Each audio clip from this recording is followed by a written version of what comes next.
ওই যে শোকেসের ওপরে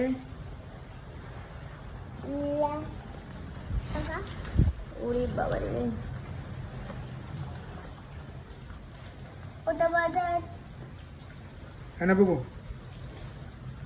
আমরা রাতে খাচ্ছি রুটি আর টমেটো জ্যাম, তাই না?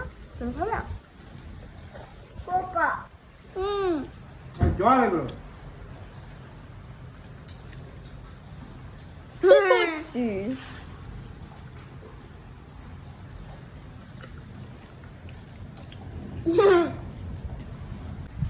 এই দেখো বন্ধুরা, আমাদের বাড়িতে কারেন্ট নেই, তাই না? আমরা ফোনের ফ্ল্যাশ জ্বালিয়ে রেখেছি। এখন বাইরে খুবসে ঝড় হচ্ছে। হ্যাঁ, ল্যাম্প জ্বালিয়ে রেখেছি বলে। আচ্ছা ঠিক আছে। বাইরে বৃষ্টি পড়ছে, সাথে ঝড়ও হচ্ছে।